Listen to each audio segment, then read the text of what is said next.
各位老友記、各位家長同埋幫緊長輩處理福利嘅朋友們，大家好啊！今日我想同大家講嘅呢個話題，真係非常之緊要，直情係關乎到大家每日出街嘅荷包大事。如果你以為手上有一張普通嘅長者八達通就已經夠晒數，或者覺得嗰張綠色嘅長者卡同而家周圍都講緊嘅樂悠卡係同一份嘢，咁你就真係要坐低聽我慢慢講清楚啦。如果你唔搞清楚呢兩張卡嘅分別，分分鐘你每日出街搭車會貴咗，去買嘢食飯又會錯失咗好多本來屬於你嘅折扣。今時今日，資訊就係金錢，特別係對我哋呢啲想精打細算、生活得更有質量嘅朋友嚟講，呢啲長者福利絕對係米走雞。今日我就會用最淺白、最地道嘅廣東話，好似坐喺你隔籬斟住茶咁，同你逐一拆解呢兩張卡嘅終極秘密。我會由呢兩張卡嘅身份背景講起，再教埋你點樣用5分鐘就搞掂申請，唔使去排隊，唔使求人，自己喺手機冚幾下就得。我仲會話俾你聽，到底邊張卡係用嚟搭車，邊張卡係用嚟攞優惠，甚至乎點樣可以雙管齊下，將所有福利拎到盡。如果你或者你身邊嘅屋企人已經年滿60歲，或者差唔多到呢個歲數，呢條片你真係一定要由頭睇到落尾，因為入面嘅資訊分分鐘幫你慳返唔少冤枉錢。好啦，我哋首先嚟講下呢張而家最紅嘅樂悠卡先。好多人問樂悠卡到底係乜嘢嚟㗎？其實簡單嚟講，樂悠卡就係一張專門為60歲或以上嘅香港居民設計嘅個人化八達通。呢張卡嘅出現係因為政府想要將原本嗰個2蚊交通優惠計劃做得更完善，防止有人濫用，所以就要求所有合資格嘅朋友都要換一張印有自己相片同埋姓名嘅樂悠卡。大家要記住一個好重要嘅日子，就係2024年的8月25日。由嗰日開始，政府已經全面取消咗舊嗰種普通長者八達通嘅2蚊搭車優惠。如果你而家仲係拎住以前嗰張普通綠色八達通去搭地鐵、巴士或者小巴，你會發現每一次拍卡佢都會扣返你長者半價，而唔係嗰個最抵嘅2蚊。所以如果你想繼續享有2蚊行運全香港呢個咁正嘅福利，樂悠卡係你唯一嘅選擇，係必辦無疑嘅。講到申請年齡，樂悠卡係非常之體貼嘅，只要你年滿60歲，或者你喺嚟緊嘅3個月入面就會滿60歲，你就可以開始申請啦。即係話，如果你仲有幾個月先至過生日慶祝60大壽，你而家已經可以提前做定功課，申請定先，等張卡寄到嚟嘅時候，你一滿60歲當日就可以即刻起行，享受2蚊搭車嘅樂趣。呢張卡係由八達通公司出嘅，唔係政府直接發出嘅身份證明文件，但係佢就係你享受政府補貼優惠嘅唯一憑證。好多老友記一聽到要申請嘢就覺得好頭痛，又要填表又要影相。其實申請樂悠卡真係易過借火，完全唔使親身去任何辦事處排隊。你只需要一部智能手機，下載八達通個應用程式，5分鐘之內就一定搞得掂。首先，你喺手機嘅應用程式商店，即係大家成日講嘅 Google Play Store 或者 Apple App Store，搜尋八達通3個字，見到嗰個紫色底有個圓圈圖案嘅程式就下載落嚟。安裝好之後打開佢，你會見到好多功能，唔使理其他嘢，你直接將個畫面拉到最底，你會見到一個好大嘅圖示寫住樂悠卡申請，冚入去就得啦。入到去之後，程式會提醒你要準備幾樣嘢。第一係你張身份證正本，第二係一張影得清清楚楚嘅證件相。講到影相，大家唔使特登去影樓影架，你揾個屋企人幫手，揾一面白色嘅牆做背景，光線要充足，唔好有陰影，就咁用手機影一張就得。張相最緊要係見到你個正面，唔好戴帽，唔好戴黑超，像素最好有600×800以上，咁樣系統就最容易識別到。準備好之後，你就按我已閱讀條款，然後按下一步。呢個時候，手機會開啟相機功能，畫面中間會有個框，你將身份證慢慢放落去個框入面。記住，唔好喺太強光嘅地方影，費事身份證反光，令到系統睇唔清楚啲字。當你見到個框變咗綠色，佢就會自動幫你影低張身份證。最神奇嘅地方係，個程式會自動幫你讀取身份證上面嘅姓名、身份證號碼同埋出世日期。你影完之後對一對，如果啲資料啱晒，就按確定。如果有邊個字讀錯咗，你可以手動修改返佢。搞掂身份證之後，最緊要嘅一步嚟啦，就係輸入你嘅通訊地址。大家記住，呢個地址一定要填啱，因為八達通公司係會透過郵寄嘅方式，將樂悠卡直接寄到去你屋企。如果你填錯地址，張卡寄失咗就好麻煩。填好地址，再入埋你嘅聯絡電話，咁樣如果有咩問題，佢哋都可以打電話揾到你。最後，將你頭先影好嗰張白底證件箱上載上去，對多次所有資料，冚提交，咁就大功告成啦。通常提交申請之後，你會收到一個申請參考編號，我建議大家最好用張紙抄低佢，或者截圖留個記錄。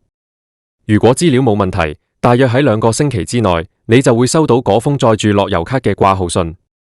收到張卡之後，你唔使急住用住。如果你本身舊嗰張八達通入面仲有錢，你可以去地鐵站嘅八達通服務站，將舊卡嘅餘額轉移去新嘅樂悠咭度，或者直接去便利店退咗舊卡拎返嗰50蚊按金。咁樣你就可以正式開啟你嘅2蚊交通生涯啦。講完樂悠咭，我哋而家嚟講下另一張同樣重要，但係性質完全唔同嘅卡，就係長者卡。呢張長者卡，大家通常會見到佢係綠色嘅，上面印住社會福利署嘅標誌。同樂悠咭最大嘅分別係，長者卡係一張身份證明文件，佢冇儲值功能，你唔可以用佢嚟拍卡搭車，亦都唔可以喺便利店買嘢。咁你可能會問，既然唔可以搭車，又唔可以買嘢，咁申請嚟做乜呢？呢度就要講到長者卡嘅威力啦。長卡嘅定位係俾65歲或以上嘅長者享用各類商戶提供嘅折扣優惠。雖然樂悠咭60歲就申請得，但長者卡就要等到65歲。你可以將長者卡當成係一張全港通行嘅超級會員卡，無論你去連鎖快餐店好似大家樂、大快活、美心，或者去買金，去主題公園好似海洋公園、迪士尼，甚至乎去睇醫生、去買藥，只要你出示呢張長者卡，好多時都會有9折、8折，甚至乎係免費嘅福利。例如去快餐店食早餐，好多時出示長者卡就會送杯熱茶或者熱咖啡，或者減2-3蚊。去海洋公園，長者卡持有者直情係可以享有非常廉宜嘅入場票價。更犀利嘅係，呢張長者卡喺國際上都有一定嘅認受性。如果你去澳門或者去外國一啲景點，有時出示香港政府發出嘅長者卡，佢哋都會俾長者優惠你。所以長者卡係你65歲之後用嚟攞商戶福利嘅最強武器。申請長者卡有3個方法。第一個方法係最直接嘅，適合啲行動方便、中意親身搞掂嘅老友記。你可以去灣仔軒尼詩道130號嘅修頓中心22樓，嗰度有個長者卡辦事處。你帶埋你張身份證正本同埋一張近半年影嘅白底證件箱去，現場填張表格。如果你早啲去，通常即日就可以拎到張卡，非常之快。而且大家記住，第一次申請長者卡係完全免費嘅，唔使俾錢。如果你唔想特登去灣仔，第2個方法就係郵寄申請。你可以去社會福利署嘅網頁下載申請表，或者去各區嘅福利辦事處攞表。填好晒資料之後，影印一份身份證副本，再附上一張證件相，寄返去我頭先講嗰個灣仔修頓中心嘅地址。記住喺信封上面寫清楚係申請長者卡，同埋寫埋你嘅回郵地址。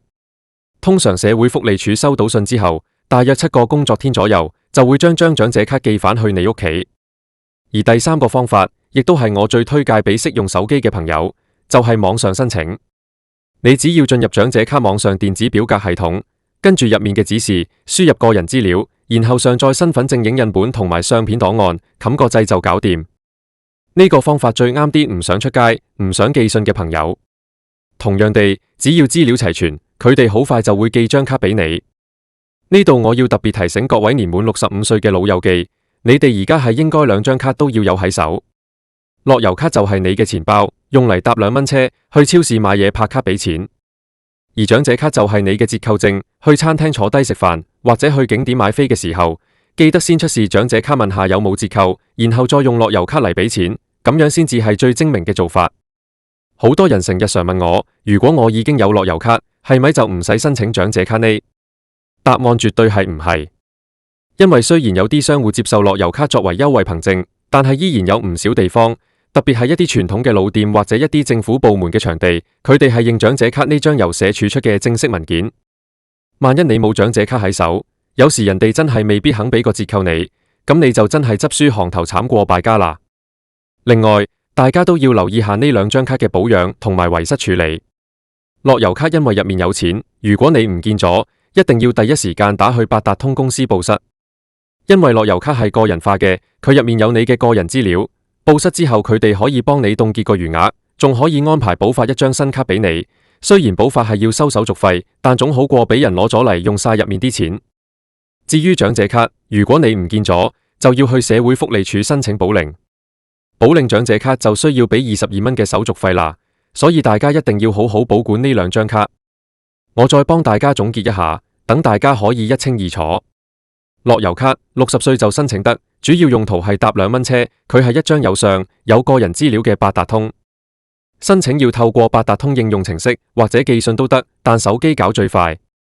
而長者卡就要等到65歲先可以申請，佢係由社會福利署出嘅，冇錢喺入面，純粹係用嚟攞商戶折扣同埋證明長者身份。